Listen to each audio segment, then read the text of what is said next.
Wakil Ketua Komisi 8 DPR RI Dr. HTB Aceh Hasan Sazili MSI melakukan kunjungan kerja ke Kecamatan Cililin, Bandung Barat, Kamis 10 Maret 2022. Dalam kegiatan itu ia menyerahkan berbagai bantuan kepada perwakilan pemerintah Kabupaten Bandung dan Bandung Barat, juga bantuan sosial langsung kepada warga maupun disabilitas. Acara yang dihadiri dari Dirjen Fakir Miskin, Kementerian Sosial, Asda 1 KBB, Kadinsos KBB, serta Forkopimcam sekecamatan Cililin.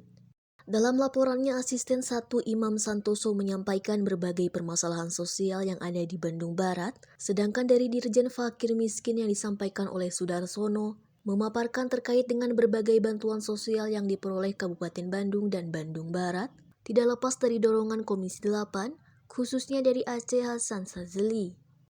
Sementara itu dalam sambutannya Wakil Ketua Komisi 8 menyampaikan bahwa berbagai bantuan yang diterima tidak boleh ada potongan, apapun alasannya, dan jika itu terjadi untuk segera melaporkan pada pihak berwajib.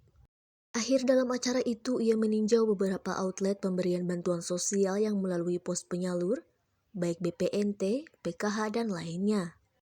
Kepada awak media TBH Aceh Hasan Sazili, saat ditanyakan terkait penyaluran bantuan BPNT yang digantikan dengan uang tunai menjelaskan.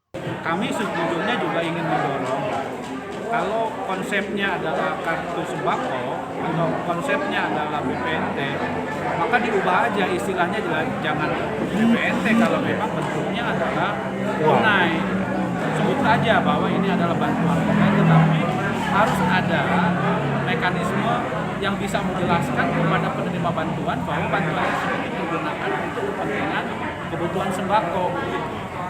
Nah, ini yang kami nanti akan coba angkat lagi di dalam rapat agar Kementerian Sosial punya mekanisme kontrol dari penggunaan bantuan seperti BPNT atau BST tersebut untuk pemenuhan kebutuhan dasar itu. Dan acara ini sebetulnya juga ingin memberikan edukasi ya kepada KPM agar mereka dapat menggunakan bantuan sosial sesuai dengan kebutuhannya.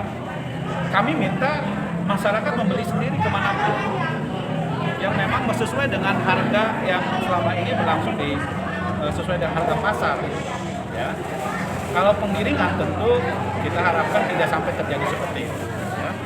Karena apa? Karena kita ingin bahwa kalau misalnya harganya lebih kompetitif, ya tidak ada masalah. Tetapi memang kita minta bahwa pihak ketiga yang mencoba untuk memanfaatkan bantuan tersebut untuk kepentingan semata-mata bisnis, gitu, tentu kita harapkan itu nggak boleh terjadi. Ya. Tidak ada urusannya dengan membelanjakannya di mana, ya. Boleh di mana aja. Ya. Dalam acara kunjungan kerja itu dilanjutkan dengan mengunjungi Desa Mekarsari, Kecamatan Cipongkor. Dari Kabupaten Bandung Barat, Lasmana dan Dodi, Hades TV mengabarkan.